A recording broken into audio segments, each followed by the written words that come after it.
Senator, that's a hypothetical, and I'm not going to answer that No, question. it's not hypothetical. I'm asking you, sitting here today, whether you are aware of a factual predicate to investigate Liz Cheney. Senator, no one Based has on what asked you me know. to investigate Liz Cheney. That is a The hypothetical. president has called for it publicly. You are aware of that, aren't you? No one has asked me to investigate But the president Liz. has We're called- also the worried about president- Liz Cheney, the Senator. president has You know called what we for should this- be worried about? Ms. Bondi, The please crime rate answer in my questions. California right now You is are aware, through the roof. Ms. Bondi, Your my- robberies Ms. are Bondi, 87% my higher question- than the national my question average. is this. That's what I My wanted question to is focus this. on, Senator. Do you have the If I'm power to say confirmed as no to the Attorney president? General. And what you're suggesting today by your non-answer is you don't have the independence to say no to the president. The So let me ask- shield that protects American democracy from absolute presidential tyranny is officially under siege. In a breathtakingly tense showdown at the Senate Judiciary Committee, Senator Adam Schiff stripped away the polished exterior of Attorney General nominee Pam Bondi, exposing a dark and compliant reality. Armed with the Supreme Court's ruling on presidential immunity, Schiff did not just ask questions. He laid out a terrifying roadmap of how the Department of Justice could be transformed into a personal weapon for political retribution. As Bondi repeatedly choked on simple, factual questions, the true stakes of this nomination became undeniably clear. We are looking at an incoming Attorney General who appears entirely unwilling or entirely too frightened to ever say no to the president. Thank you, Mr. Chairman. Ms. Bondi, as you know, the Supreme Court in Trump versus United States held the president has absolute immunity to commit crimes in certain core areas of the president's responsibility. One of those core areas is the Justice Department. So in a breathtakingly dangerous and irresponsible decision, Justice Roberts and the majority held the president can commit crimes using the Department of Justice and be immune from prosecution.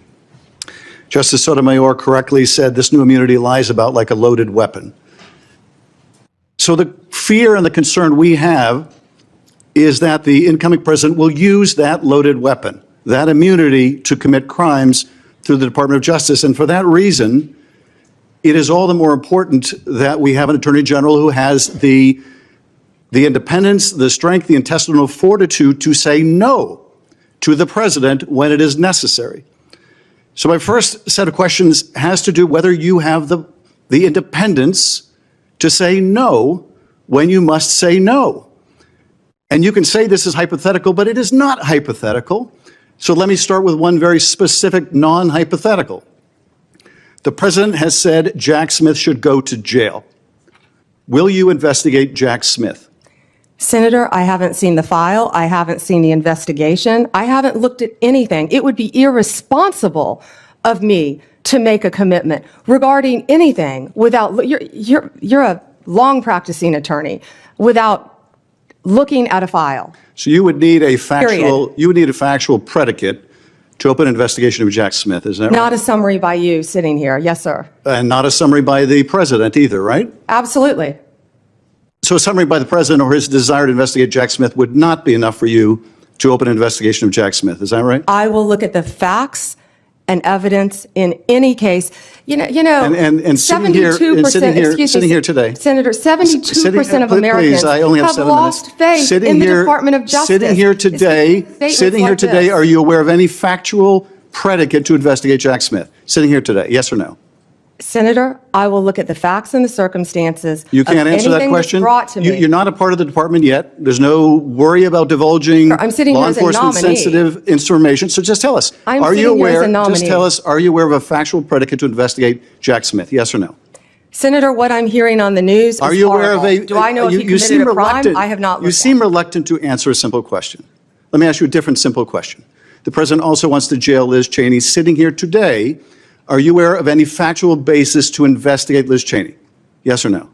Senator, that's a hypothetical, and I'm not going to answer that question. No, it's not hypothetical. I'm asking you, sitting here today, whether you are aware of a factual predicate to investigate Liz Cheney. Senator, no one Based has on what asked you me know. to investigate Liz Cheney. That is a The hypothetical. president has called for it publicly. You are aware of that, aren't you?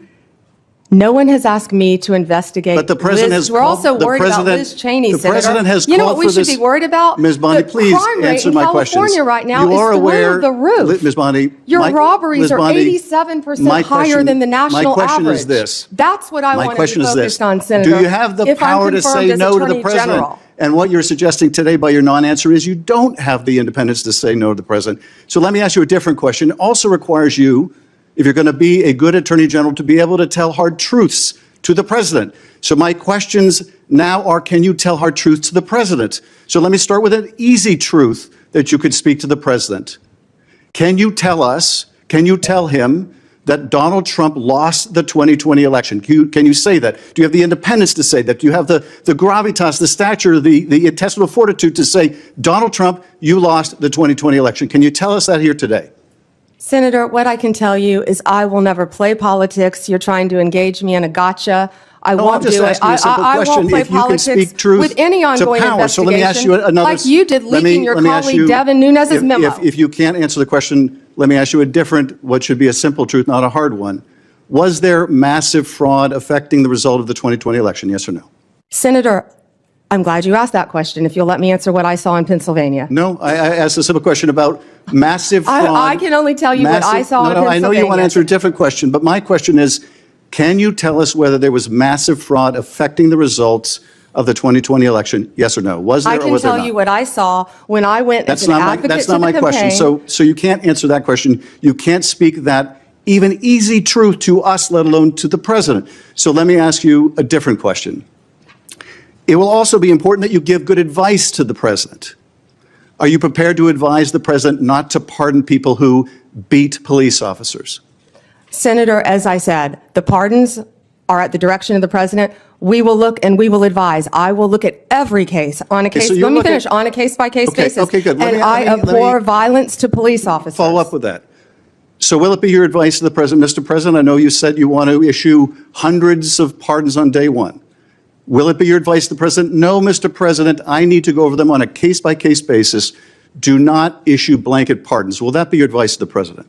Senator, I have not looked at any of those files. If confirmed, I will look at the files for the pardons, will you be able to review hundreds of cases on day one? I will look at every file I am asked to look at. Of course you won't. So will you advise the president? Can I answer the question? Well, my question is, I would have plenty of staff. You said, of course you want. You'll be able to review hundreds of cases on the first day? I'm not going to mislead this body, nor you. All right, let me ask another question. You don't want to answer that. Let me ask another question. You were censured by Congress, Senator, for comments just like this that are so reckless.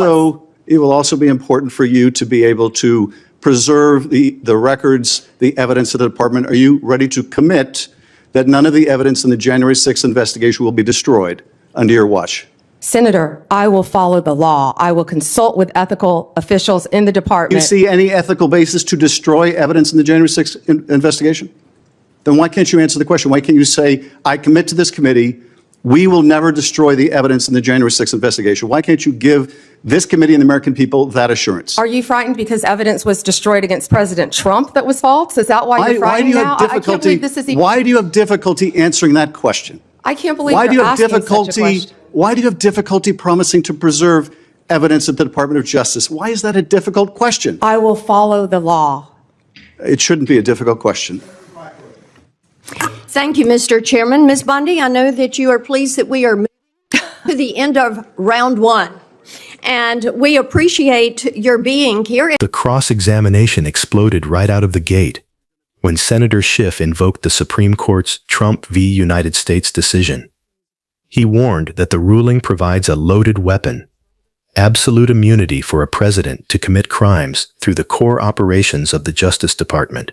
Because of this terrifying concentration of power, Schiff emphasized that the nation desperately needs an attorney general with the intestinal fortitude to stand up to unlawful executive orders. Schiff then forced Bondi into a corner with a direct, non-hypothetical test of her independence, pointing out that Donald Trump has publicly demanded the imprisonment of Special Counsel Jack Smith and former Representative Liz Cheney.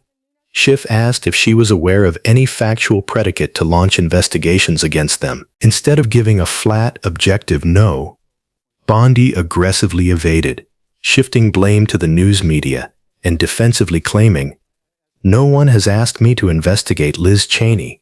Schiff pounced on the deflection, pointing out that Trump's public directives are well known, and exposing the fact that Bondi was deliberately dodging the question because she refuses to contradict her future boss. The temperature in the hearing room reached a boiling point when Schiff tested Bondi's willingness to speak simple, undeniable truths to power. He asked a question that shouldn't require a single second of hesitation.